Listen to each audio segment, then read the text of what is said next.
If you ever found yourself saying the wrong thing too quickly or freezing up when you wanted to connect, this video is for you.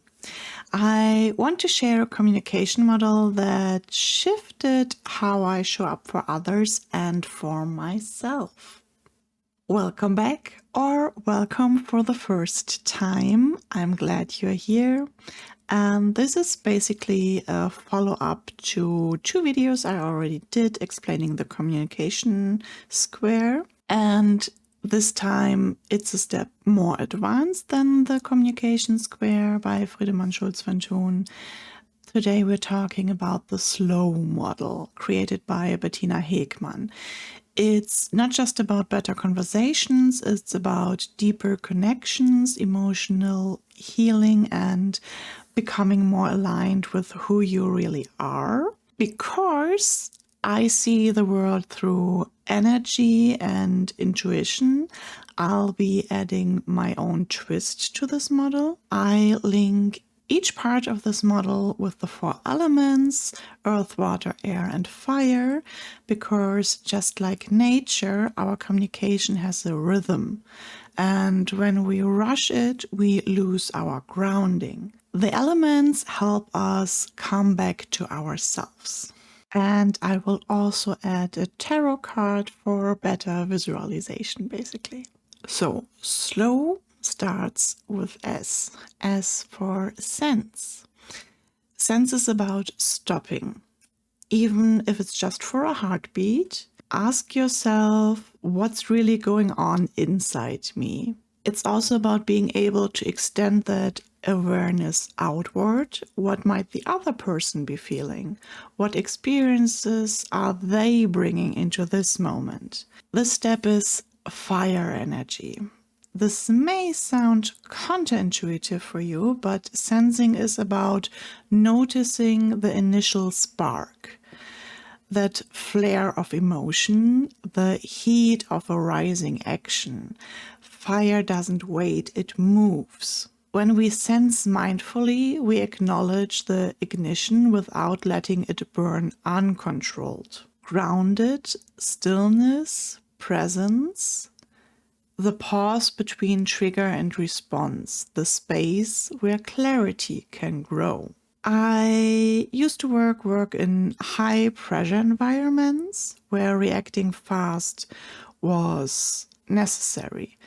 But speed doesn't always equal clarity. There were times I snapped at colleagues or wrote an email with heat behind it, only to regret it later. It wasn't sensing, it was just reacting, surviving. Sense is also projection awareness, realizing how often we project our fears, our wounds, our assumptions onto others. When we sense with intention, we start to understand our impact. You can think of this as stop, think, act. Not react, but acting in understanding. Fire invites us to recognize that first emotional spark, to name it, to honor it, and not let it consume us. When you have a flash of defensiveness or a need to move, to fix, to flee, that is the flare before the flame. I want to connect this energy to the tower, actually. The flash of insight that reveals what's unstable, clearing the way for truth to rise. It's a very potent energy, but only when it's seen and not suppressed. That brings me to the second letter, L, listen. Listening means tuning in, not just with your ears, but with your heart. This is the element of water, deep, fluid, responsive. Listening isn't passive, it's an act of emotional attunement. When I worked in customer care, I used to jump straight to solutions. oh, let me fix this for you. But people don't always need fixing. They don't always want fixing.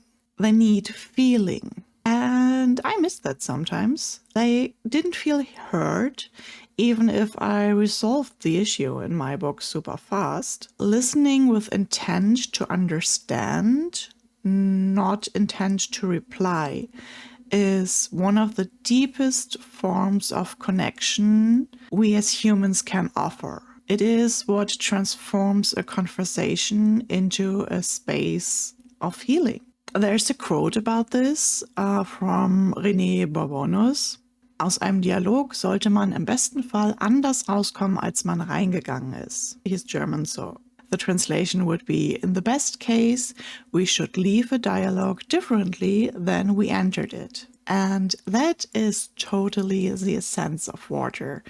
To let yourself be moved, reshaped, and softened. Water says, be still. Let the emotion move. Hold it, even when it's messy. Listening also includes a supportive presence. Being a soundboard, asking gentle questions that help the other person explore their own thoughts. One method I love here is a support response technique. Instead of trying to fix or shift the conversation, you reflect the emotion and offer an opening like, that sounds really hard. Do you want to talk more about it? Or, it makes sense you would feel that way. I am here if you want to unpack it together. These kinds of responses say, I hear you and I'm not rushing you. It's not about leading them somewhere, but walking beside them as they uncover what they already know. And that is peak Queen of Cups energy.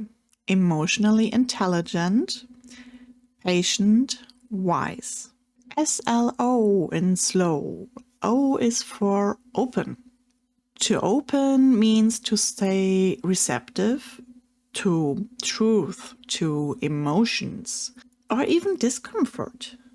It means not shutting down or defending right away.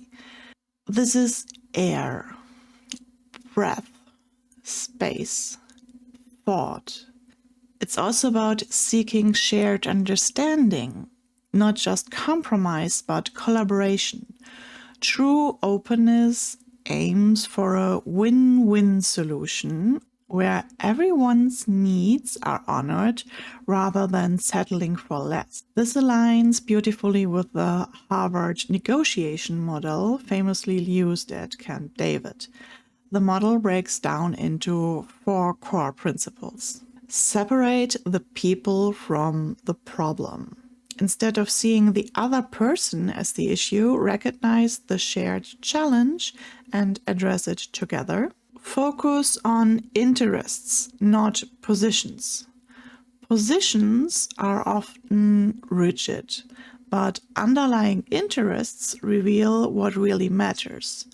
This shift opens up a new path forward. 3. Invent options for mutual gain.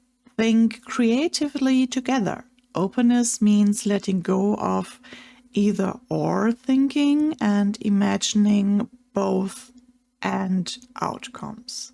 And number 4, insist on objective criteria. Whenever possible, use neutral standards to guide decisions, so solutions are based on fairness rather than pressure or power. True openness isn't just about being receptive, it's about becoming co-creative. It's stepping into a space where everyone feels safe to express what they need and curious about how to get there together. When I read tarot, especially for friends, I sometimes want to jump ahead, to offer a lesson, the fix, the tiny bow on top of everything. But often what they need the most is for me to just stay open to their truth, open to the unknown, open to the possibility that I don't have the answer. That is the Hanged Man, the card of perspective and surrender. It asks us to pause, to shift how we see the situation, and to remain open even when clarity hasn't fully arrived. In openness, we hang in this in-between space, trusting that insight and harmony will come when we stop trying to force it. For the slow method, the W is the last one, the Y. The Y is the anchor, the earth, the clarity. It is the moment of reflection after everything happened. This is the part you do for yourself, for your future self, and to grow in yourself. Why did I respond that way? Why do I want to speak right now? What is my true intention? And this part is the most transformative one. It's the part where we turn inward, not to judge ourselves, but to reflect honestly. In communication theory, this is where we consult our own inner team, a concept coined by Friedemann Schulz von Thun. The idea that we all have different voices inside us.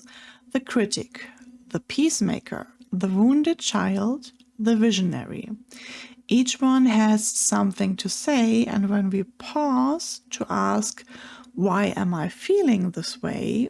Why do I want to say this? We give space for all of those inner parts to be heard before we speak out loud. Listening to this internal dialogue helps us make more conscious and compassionate choices, both for ourselves and in how we relate to others. Often I've started to notice the little flares in myself, moments where I want to control, correct, escape. And when I stop and ask why, the truth rises.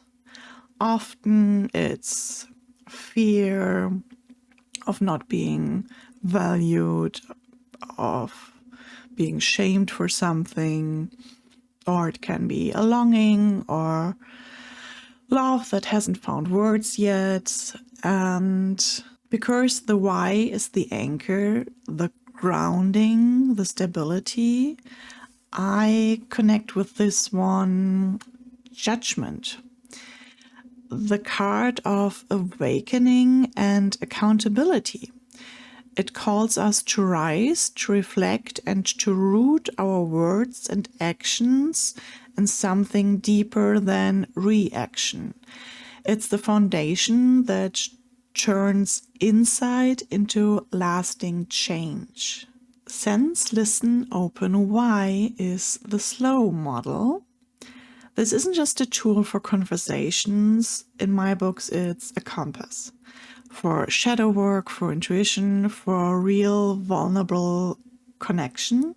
If one part of this model stood out to you today, maybe that's your element to work with right now.